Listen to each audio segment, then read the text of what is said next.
Our friends had a good start and were able to maintain it, for with their 8 wings they could go just as fast as could the gargoyles.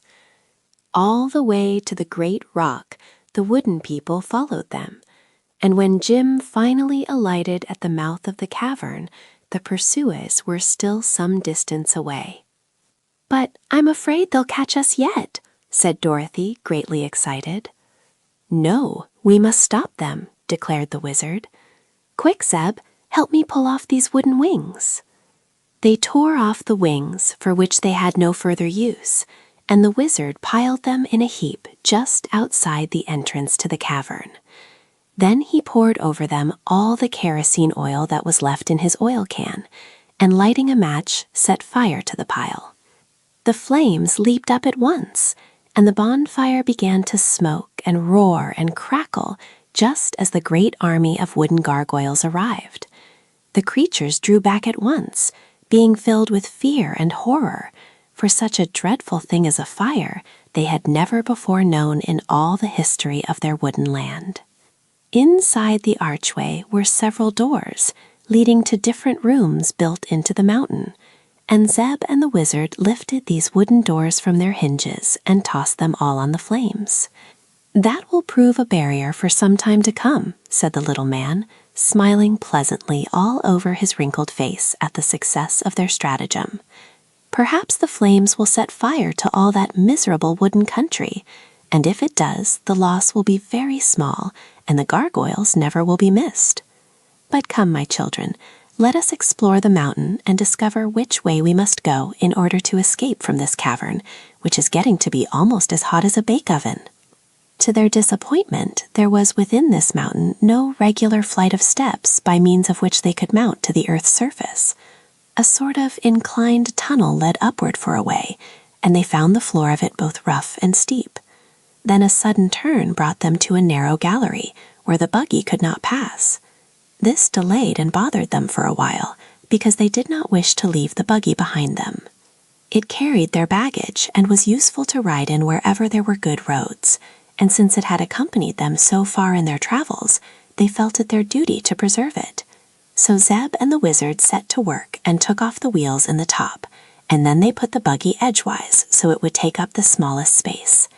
In this position they managed, with the aid of the patient cab horse, to drag the vehicle through the narrow part of the passage.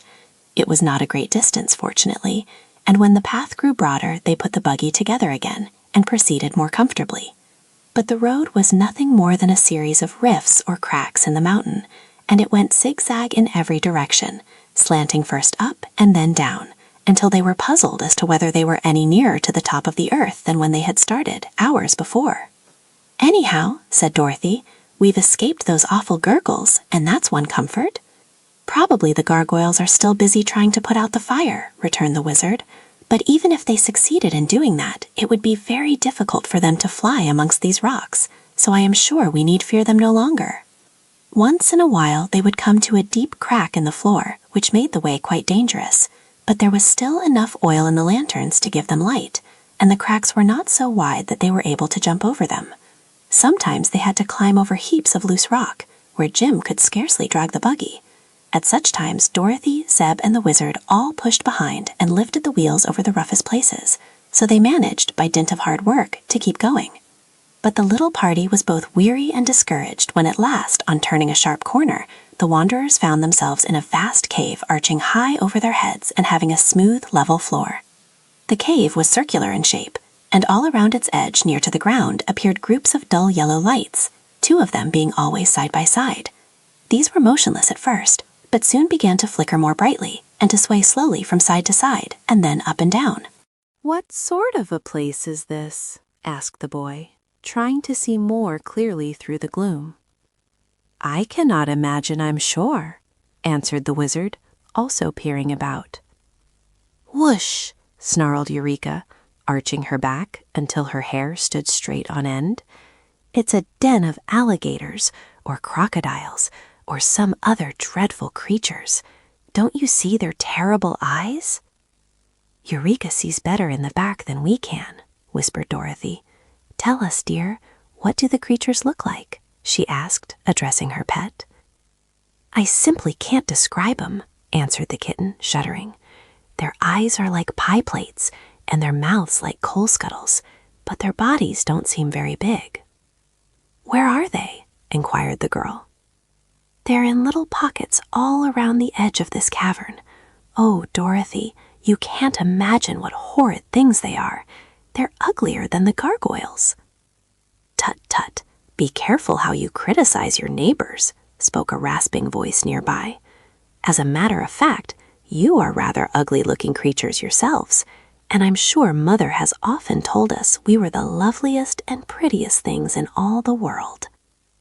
Hearing these words, our friends turned in the direction of the sound, and the wizard held his lantern so that their light would flood one of the little pockets in the rock. "Why, it's a dragon!" he exclaimed. "No," answered the owner of the big yellow eyes which were blinking at them so steadily. "You are wrong about that. We hope to grow to be dragons someday, but just now we're only dragonettes." "What's that?" asked Dorothy, gazing fearfully at the great scaly head, the yawning mouth, and the big eyes.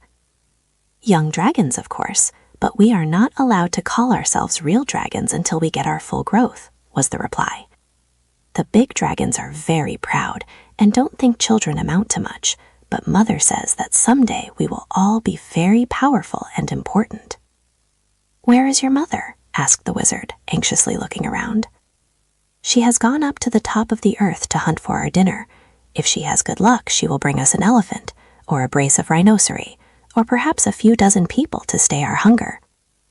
"Oh, are you hungry?" inquired Dorothy, drawing back. "Very," said the dragonette, snapping its jaws. And do you eat people?"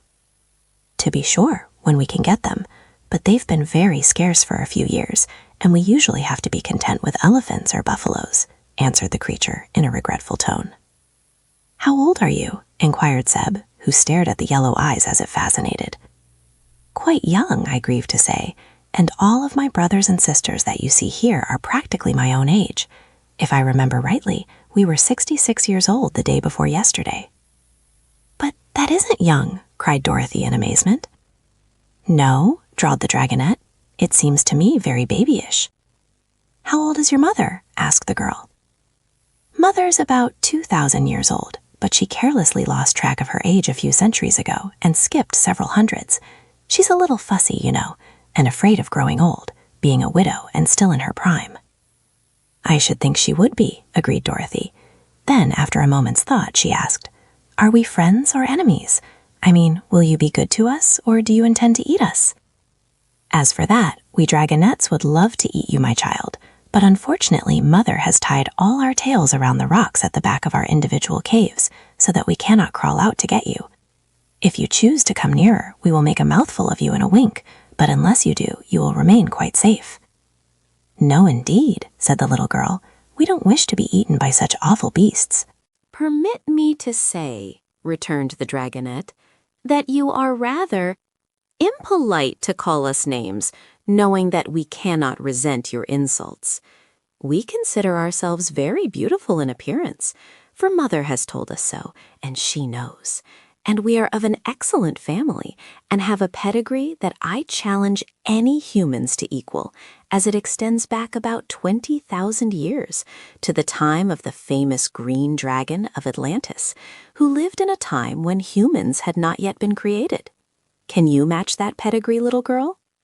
"Well," said Dorothy, "I was born on a farm in Kansas, and I guess that's being just as spectable and haughty as living in a cave with your tail tied to a rock.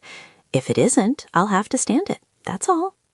"Tastes differ," murmured the dragonette, slowly drooping its scaly eyelids over its yellow eyes until they looked like half-moons. Being reassured by the fact that the creatures could not crawl out of their rock pockets, the children and the wizard now took time to examine them more closely. The heads of the dragonettes were as big as barrels and covered with hard, greenish scales that glittered brightly under the light of the lanterns. Their front legs, which grew just back of their heads, were also strong and big, but their bodies were smaller around than their heads and dwindled away in a long line until their tails were slim as a shoestring. Dorothy thought if it had taken them 66 years to grow to this size, that it would be fully 100 years more before they could hope to call themselves dragons, and that seemed like a good while to wait to grow up. "It occurs to me," said the wizard, "that we ought to get out of this place before the mother dragon comes back." "Don't hurry," called one of the dragonettes. "Mother will be glad to meet you, I'm sure." "You may be right," replied the wizard, "but we're a little particular about associating with strangers. Will you kindly tell us which way your mother went to get on top the earth?" "That is not a fair question to ask us," declared another dragonette, "for if we told you truly, you might escape us altogether, and if we told you an untruth, we would be naughty and deserve to be punished." "Then," decided Dorothy, "we must find our way out the best we can." They circled all around the cavern, keeping a good distance away from the blinking yellow eyes of the dragonettes, and presently discovered that there were 2 paths leading from the wall opposite to the place where they had entered. They selected one of these at a venture and hurried along it as fast as they could go, for they had no idea when the mother dragon would be back and were very anxious not to make her acquaintance.